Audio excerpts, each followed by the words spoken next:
भारत से हाथ मिलाने और पाकिस्तान पर हमले के बाद अफ़गानिस्तान के अंदर से भी अफ़गान तालिबान के ख़िलाफ़ आवाज़ें उठने लगीं। वो ऐसी आवाज़ें कौन सी हैं जो तालिबान के ख़िलाफ़ उठ रही हैं? आमिर रज़ा मेरे साथ मौजूद हैं, उनसे बात करते हैं। आमिर भाई, अफ़गानिस्तान के अंदर से भी अब तालिबान के ख़िलाफ़ आवाज़ें उठ रही हैं। हमारे नाज़रीन को ज़रा इस बारे में तफ़सील से बताइएगा। ये कल जब हम अफ़गान वार के ऊपर बात कर रहे थे, पाकिस्तान अफ़गान क्लैशेस के ऊपर, तो मैंने आपसे ये बात बड़े मुख्तसर पैराए में की थी कि अब अफ़गानिस्तान के अंदर आपको एक नई खाना जंगी नज़र आएगी। और उसकी वजह यह है कि तालिबान का पावर पॉइंट जो था वो पाकिस्तान था। इस बात को तस्लीम करने में कोई दो राय नहीं है कि हमने हर मौके पर तालिबान का जो है साथ दिया हुआ है, चाहे वो रशिया को निकालने का था, चाहे वहाँ से उसके बाद अमेरिका को जब हमने निकालना चाहा, हमने उनको निकलने दिया। तो तालिबान की अबूरी हुकूमत बनने तक हम पर यह इल्ज़ाम लगाया जाता रहा है कि हम तालिबान को सपोर्ट करते हैं, और तालिबान इस सपोर्ट के तासुर से बहुत फ़ायदा उठाते रहे हैं। और वो फ़ायदा इसलिए उठाते रहे कि उनको नज़र आता था कि उनके पीछे एक बड़ी कुव्वत जो है, लोग ये अज्यूम करते हैं कि वो पाकिस्तान है, तो लिहाजा पाकिस्तान के होते हमें कोई नहीं देख सकेगा। अब किस्मत ख़राब इनकी ये है कि ये पाकिस्तान से ही लड़ पड़े, चंद टकों की खातर भारत से हाथ मिलाया। और भारत तो, मैंने पहले ही कहा है कि हम तो डूबे हैं सनम, तुमको भी ले डूबेंगे। भारत खुद खाना जंगी का शिकार है। आप खालिस्तान देख लें, नागालैंड देख लें, आप उनके तामिल टाइगर्स देख लें, वहाँ पर 7, 8, 15 जगहों पर आज भी अलहदगी पसंद तंजीमें काम कर रही हैं। और भारत के साथ जो सलूक भारत के अंदर हो रहा है, वहाँ जिस तरह से अलहदगी की तंजीमें काम कर रही हैं, वैसी ही तंजीमें अब अफ़गानिस्तान के अंदर काम कर रही हैं। और इसमें आपको याद होगा कि तालिबान ने गवर्नमेंट किन से ली थी? तो तालिबान ने हुकूमत ली है शुमाली इत्तेहाद वालों से, करज़ई से, अब्दुल्ला, ये सारे जो लोग थे ये शुमाली इत्तेहाद के लोग थे, और इन्हीं के पास हुकूमत थी। हामिद करज़ई थे और वो थे, ये बहुत ज़्यादा करीब थे भारत के, और भारत इसलिए उनको सपोर्ट कर रहा था कि वही तासर कि तालिबान जो हैं वो पाकिस्तान के हैं, तो इनको सपोर्ट जो है थी। अब तालिबान से पाकिस्तान की सपोर्ट हट चुकी है। ये वाज़ेह हो गया, सामने आ गया कि आपने जाकर हाथ मिला लिया, और आपने भारत के जैसे मुल्क को, जिसको आलमी तन्हाई का इस वक्त जो है शिकार किया गया है, उसके इर्द गिर्द का कोई हमसाया उससे खुश नहीं है, उससे आपने जाकर हाथ मिलाया, आप उसके हमसाए भी नहीं हैं। तो अब वहाँ पर नई तहरीकें जो हैं शुरू हो गई हैं, और नई तहरीक का सरखेल दोबारा से वही शुमाली इत्तेहाद है, लेकिन अब उसका नाम चेंज हो गया है। आपको याद होगा अहमद शाह मसूद, जिसको पंजशेर कहा जाता था, पंजशेर का इलाका उनके पास था, आज भी उनके पास है। 2021-22 में उनका जो था वो इंतकाल हो गया था, या उन्हें कत्ल कर दिया गया था।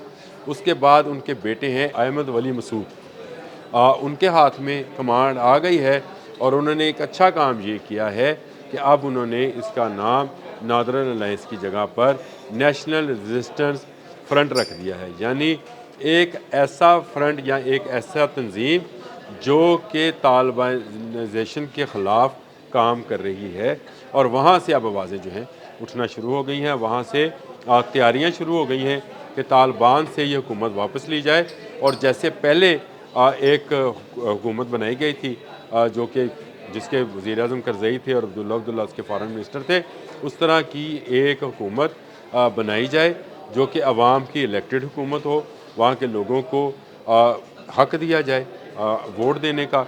और इस बार इस पर पाकिस्तान की फ़ॉरेन मिनिस्ट्री ने भी एक बयान जारी किया है कि यह अबूरी सेटअप था तालिबान का। ये दोहा में होने वाले मुज़ाकरात में ये तय पाया था कि अबूरी सेटअप के तौर पर तालिबान निज़ाम हुकूमत चलाएँगे, लेकिन कुछ अरसे के बाद ये लोगों की हुकूमत वहाँ पर, यानी अवाम के ज़रिए जो है बनी हुई हुकूमत जो है वो आएगी। अब ये इस बात पर तो आते नहीं हैं, इस शिक पर जो है इन्होंने इसको नज़रअंदाज कर दिया, और एक तरह से इस पर कब्ज़ा कर लिया है अफ़गानिस्तान के ऊपर। तो अब ये ज़रूरी है, अफ़गान वो कबाइल, वो लोग जो इसकी आज़ादी की जद्दोजहद के लिए रशिया के ख़िलाफ़ लड़ते रहे हैं, अमेरिका के ख़िलाफ़ लड़ते रहे हैं, वो अब तालिबान के ख़िलाफ़ भी उठना शुरू हो गए हैं। और पहली आवाज़ जो है वो नेशनल रेजिस्टेंस फ्रंट के नाम से आ गई है। अहमद वली मसूद, जो कि अहमद शाह मसूद के बेटे हैं, वो इसको लीड कर रहे हैं, और आहिस्ता आहिस्ता उन्होंने अपना असर रसूख इर्द गिर्द के इलाकों में बढ़ाना शुरू कर दिया है। और ये एक तरह की खाना जंगी का आगाज़ है। आज मैं बात कर रहा हूँ, आइंदा चंद दिनों में आपको इसके नताइज मिलना शुरू हो जाएंगे। आपको नज़र आएगा कि अफ़गानिस्तान के अंदर तालिबान के ख़िलाफ़ जो अनासर हैं वो मौजूद भी हैं और इफ़ेक्टिव भी हैं। ये तालिबान को तो एक अबूरी सेटअप के तौर पर एक दोहा कॉन्ट्रैक्ट में जिसमें तमाम लोग मौजूद थे उनकी मौजूदगी में लाया गया था। तमाम सूबों ने इस पर इत्तेफाक किया था कि कुछ वक्त के लिए तालिबान को लाया जाए, जब सिस्टम जो है पुरअमन हो जाए तो उसके बाद एक इलेक्शन करा दिया जाए ताकि जो लोग मुंतखब हों उनकी हुकूमत सूबों में भी बन जाए और उनकी हुकूमत मरकज़ में भी बन जाए। तालिबान ने ये किया कि उनको जब ये नज़र आया कि अब अमन हो गया है और अब ये आवाज़ आना शुरू हो गई है कि आपके अबूरी सेटअप को तब्दील किया जाए, उन्होंने पाकिस्तान के ख़िलाफ़ जंग शुरू जी की। बिल्कुल। और ये इसका मकसद सिर्फ वही है कि अपने इक़्तिदार को तूल देना, अपने ये वही कब्ज़े को। मोदी वाली स्ट्रेटजी, बिल्कुल, हाँ। अपने इक़्तिदार को तूल देना, वही स्ट्रेटजी वो इधर ले आए हैं। भारत वाली स्ट्रेटजी, बिल्कुल आपने सही पॉइंट आउट किया, थैंक यू वेरी मच। आपने सही कहा कि मोदी ने भी अपने बाहर के इलेक्शन के बचाने के लिए ऑपरेशन सिंदूर शुरू किया था और इन्होंने अपने अबूरी सेटअप को बचाने के लिए ऑपरेशन तंदूर शुरू कर दी। तो अब ये तंदूर जो है इसी में खुद जल रहे हैं, इस तंदूर के अंदर कोई नहीं जलेगा। और याद रखें, ये अगर भारत को मारा जा सकता है तो उसकी प्रॉक्सी एक ग्रुप को, तालिबान ग्रुप, क्या हैसियत रखते हैं। तो ये आवाज़ें वहाँ से ना सिर्फ उठना शुरू हो गई हैं बल्कि अब आपको ज़्यादा मौसर और तेज़ आवाज़ें आना शुरू हो जाएंगी। और ये मैं समझता हूँ कि अफ़गानिस्तान में जो हमें अमन नज़र आ रहा था, जो हमें नज़र आ रहा था कि अब ये वहाँ के लोग जो हैं वो तरक्की चाहते हैं, वहाँ पर इस वक्त बदअमनी है, वहाँ पर इस वक्त महंगाई का शोर मच गया है।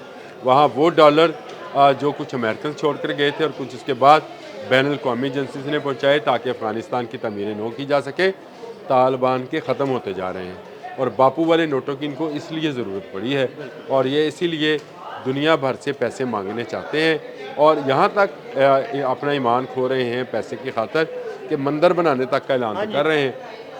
तो मुझे बताएं, जब ये मामला जो हैं अफ़गान लोगों में जो कि गयूर हैं, जो कि ज़रूरतमंद हैं, जो कि बहुत लंबे अरसे से यानी दहाइयों से एक जंगी माहौल में ज़िंदगी बसर कर रहे हैं, वो कैसे बर्दाश्त करेंगे कि इस्लाम के नाम पर आने वाले लोग जो हैं वो मंदिर और पूजा की बात करें। वो कैसे बर्दाश्त करेंगे कि वो हाथ मिलाएं मोदी के साथ जो कि मुस्लिम दुश्मन है। वहाँ पे मुस्लिम खुशी की दास्तानें जो हैं वो कश्मीर से लेकर कन्याकुमारी तक मौजूद हैं और वहाँ पे बंगाल से लेकर नेपाल तक उनकी बर्बरियत के किस्से लिखे जा रहे हैं।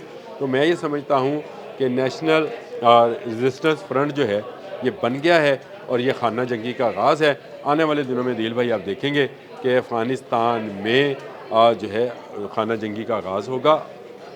अगर तालिबान को अकल आ गई और तालिबान ने अपना वो हाथ मिलाया हुआ हाथ खींच लिया भारत से, तो शायद अमन बरकरार रहे और वहाँ पर अबूरी सेटअप की जगह पे एक मुस्तकिल हुकूमत का क़याम किया जाए ताकि अफ़गानिस्तान में अमन भी हो और वो मुल्क तरक्की भी करे। हम उसके ख्वाह हैं कि वहाँ तरक्की हो, वहाँ अमन हो, ना वो हमें दहशतगर्दी पे जो है दहशतगर्दों को प्रमोट करें पाकिस्तान में दहशतगर्दी करने के, ना हमें उनका जवाब देना पड़े। हमारी ये सरहद जो है महफूज रहे, वो हमसे, हम उनसे महफूज रहें, यही इसी में सबकी भलाई है। मेरा ख्याल है तालिबान जितनी जल्द समझ जाए उतना अच्छा है, नहीं तो फिर नेशनल रेजिस्टेंस फ्रंट जो है वो तो बन गया है और अब देखिए खाना जी। बहुत शुक्रिया आमिर भाई जी। बिल्कुल, आमिर रज़ा ने बड़ी तफसील के साथ आपको ये बताया कि अफ़गानिस्तान खाना जंगी की तरफ बढ़ रहा है। अदील अहमद और आमिर रज़ा को इजाज़त दीजिएगा। अल्लाह हाफ़िज़।